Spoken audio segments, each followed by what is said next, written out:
Hi guys, this is Nivita. In this video, we are going to discuss on the topic pressure in the urinary bladder. Okay, one of the most noticeable internal pressure is the pressure in the urinary bladder, which is due to the accumulation of urine. Okay, so urine refers to waste liquid materials. So due to urine, internal pressure is developed in the urinary bladder. The figure 6.6 shows the typical pressure volume curve for the bladder, which stresses as a volume increases. Here we are going to see one graph. This x-axis refers to the volume and this y-axis refers to the pressure. When the volume increases from 0, 100, 200, 300 in ml, okay, the pressure also is increasing. Okay, at one particular level it rises to about 150. Okay, 150 centimeter of pressure. Let's see what does it represents and all. Okay, which stretches as the volume increases, the pressure also increases. One might naively expect the rise in pressure to be proportional to the volume. Someone expect like pressure is directly proportional to volume. Suppose if volume increases, then pressure will also increases. This would be the concept.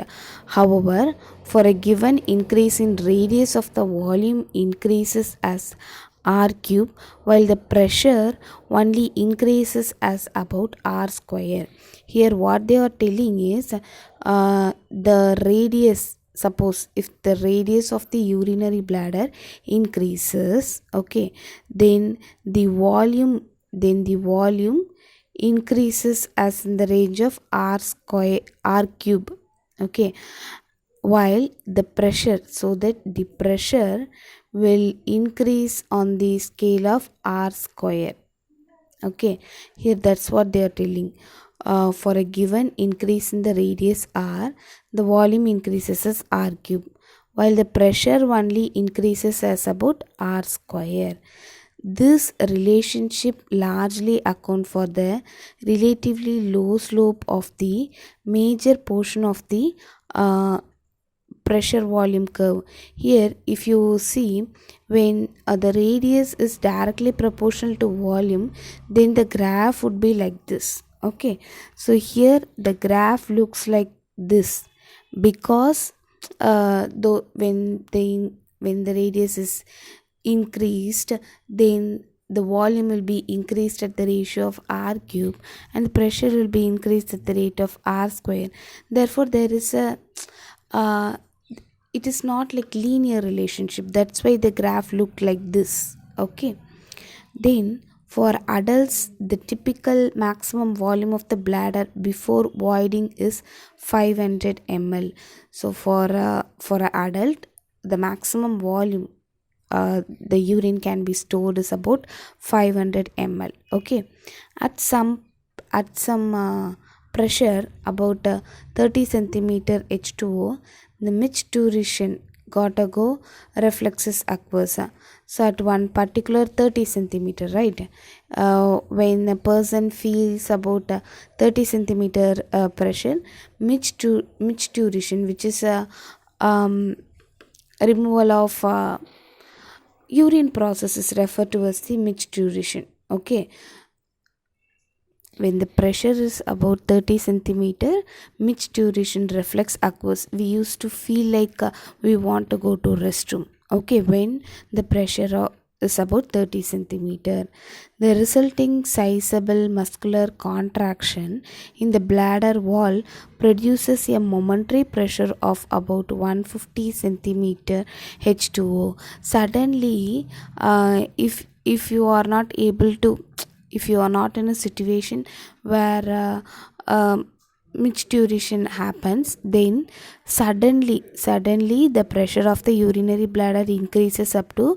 150 centimeter. Here, see here, after one particular point the pressure increases up to 150 centimeter. Okay, Boys occasionally perform the physical experiment of measuring their maximum pressure directly by seeing how high they can urinate on the wall of the building. Okay, normal voiding pressure is fairly low, 20 to 40 centimeter of H2O, but for men who suffer from prostatic obstruction of the urinary passage, it may over 100 centimeter of H2O.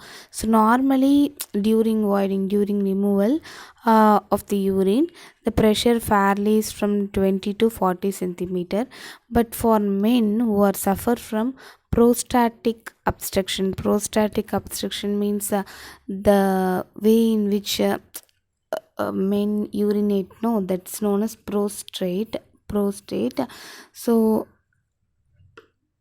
there is a obstruction, okay, there is a resistance between the prostatic and the urinary bladder, therefore it creates more pressure. Okay, the pressure in the bladder can be measured by using catheter, which a pressure sensor into the in the bladder through the urinary passage urethra is directly customary. The pressure is okay, so there is one instrument named catheter. Okay, there is one instrument named catheter, which is a pressure sensor. It can sense the pressure. It can This instrument can be used to measure the pressure. Okay, then for a direct cystometry, the pressure can be also measured by a needle, okay, inserted through the walls of the abdomen directly into the bladder, uh, in the abdomen region, that is in the stomach region. By using the needle also we can measure the pressure of the bladder. So first we have seen about the catheter. Now you can directly take the pressure by a needle. This technique gives information on the function of the exist valves that cannot be obtained with catheter technique. So by using this needle method, you can get the information on the functions of the sphincter also. Okay, sphincter is just a valve which regulates only unidirectional flow.